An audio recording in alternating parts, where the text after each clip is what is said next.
to August edition of Watch Me Suck at Bowling, coming to you from Harvard Lanes, which became 204 Lanes, which then was sold again, and once again, Harvard Lanes, new ownership, there it is, Harvard, Massachusetts.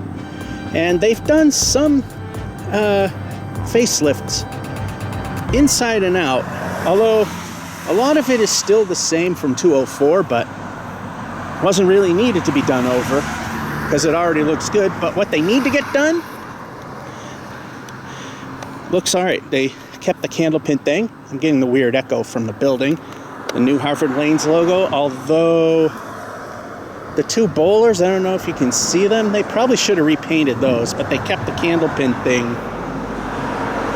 looking the same. And of course the address right there, 204, which is why it was 204 Lanes.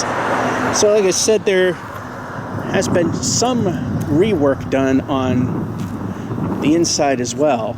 It's not going to be a lot, but enough. And they actually, I don't know if it was done on purpose with 204 Lanes, where some sides of the slats were not painted. I don't know if they were just sloppy and missed, or they intentionally left it to honor what was here. But they got it all here, at least. But that's not what we're here for. We're here for Watch Me Suck at Bowling.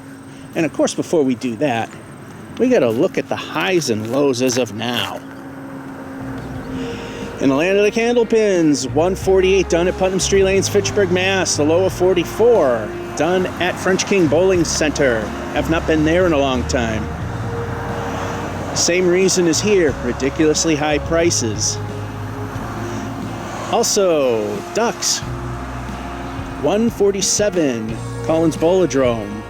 And then up the street in North Chelmsford Lanes, the 58. Problem was the short approach. Moved the pin cam out of the way and everything was fine after that. Then the land of the 10 pins, 169, not a point bigger, at Gardner 10 pins. And then the 26 at Weymouth Lanes. Yep, that's a real number. And those are the highs and lows as of now. And as the score fades away, I wonder what's going on across the street. It's been cleared away. I don't think that's new construction. Maybe that one might be. It'll be interesting to see what's going on there at some point if we come back, or have to go this way for a detour, which happens. Anyway, similar to Mason's, they have a jukebox in here. However, it may be on continuous play unless music is selected, or it might be playing because people selected stuff. So we got a chance, as usual, music, all three variants of this lane. So let's go in and see what else has been done.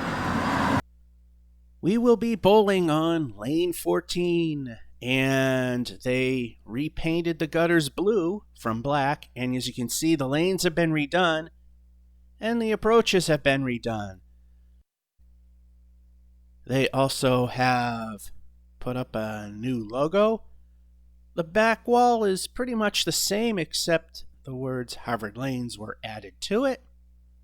Like I said, they didn't have to do too much. Ball returns are blue as well. Brand new house balls. They might not look it, but they've got some wear and tear. You can see the Paramount logo, so that pretty much proves that they're relatively new. And they had Harvard Lane's steel signage made for the ball returns. Quite interesting. And for those of you that missed the arcade in the original Harvard Lanes, you will be disappointed. It's pretty much gone. Although they got the claw machine and the 3 arcade 1-ups, which I have 3 of those, similar machines at home. So, yeah, they're not bad. And they have a clock, so you can keep track of time, which is an odd thing, but a nice thing, just in case you lose track of time.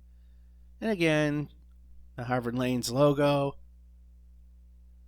And, we're going to use these balls, the urethane Pro line from Epco, the only thing professional you're about to see. And now, as we look at them for a little longer, it's now time for those famous words you've been waiting for. It's now time to watch me suck at bowling. Game one from Bowen.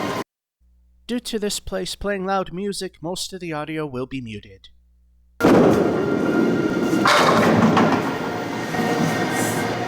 Ball 2. Of course, newly redone approaches means no slide. They definitely worked on the pin plates, much better pin action. Anyway, for those of you who like the pin setters, here's the Bowlmore in action. Missing one of the pins. And there you go. Frame 2, ball 1, El Stinko. What will the bonus be? Let's find out.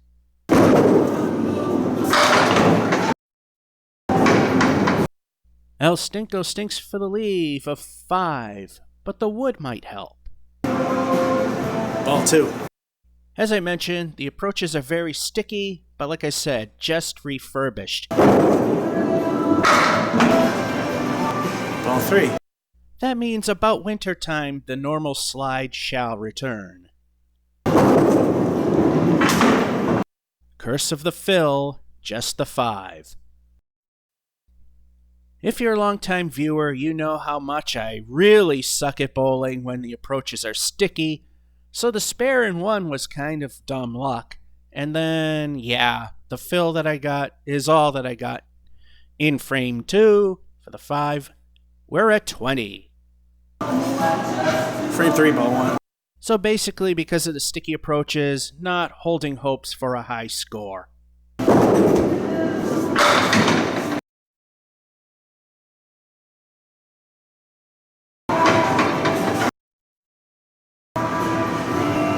2.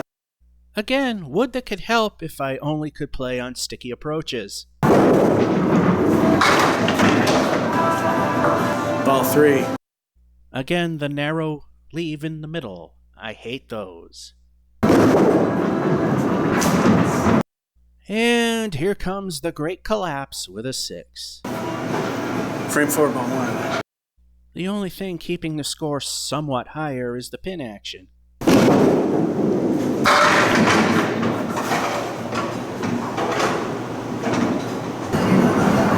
Ball 2. Nasty split, can't play on sticky approaches. Yeah, this is good. Ball 3. Roughly 40% of the lane will get at least something. Can we? That was a stupid question. 7. If it weren't for the spare, there'd be no redeeming qualities whatsoever. The Great Collapse continues. Well, it first starts with the 6 and 3, then continues with the 7 and 4. We stand at Larry Bird. Frame 5, ball 1.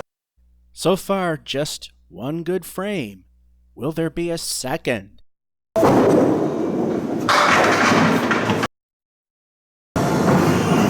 2. Hey, another decent frame. Can it be a spare?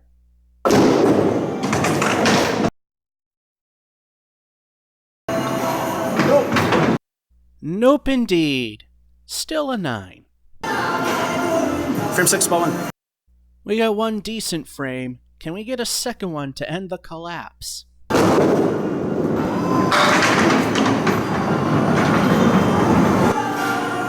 2. Probably can get some good action if we can just keep the ball on the left.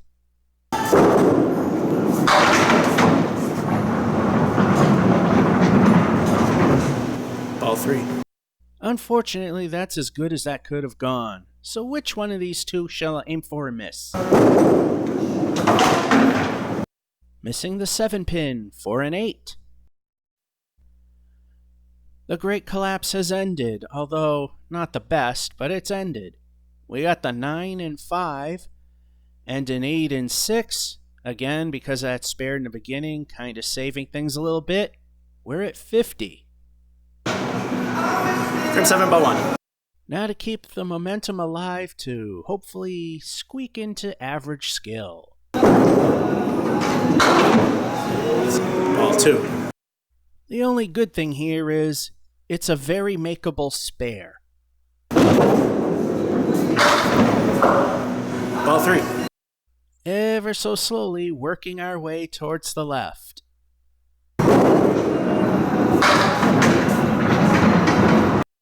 Too far left, and only a 4. Frame 8, ball 1. And that pretty much nearly kills all hope.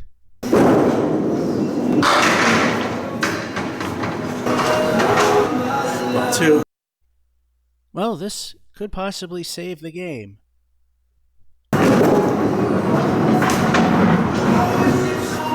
Ball 3. It's still salvageable. We should be able to get at least one of those. 9 will do it. Well, it's looking a little weak right now. We got that awful 4 and 7, and then a 9 and 8. We're at 63, trying to get to at least 80. It's looking a little bleak. Frame 9, ball 1. At least an 8 and a 9, or any combination that adds to 17.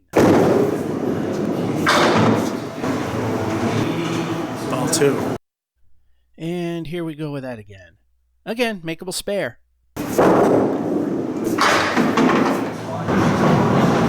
Ball 3. At least 90% of the lane will get us to at least a 3. That was too much to ask. Game's over. It's a 2. Let's end the train wreck, ball 1. We need a mark in order to save it. This game is junk otherwise. Ball 2. In order to barely make average skill, they all have to go down.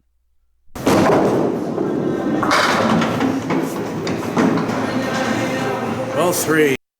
It's now just a matter of how bad are we going to fail.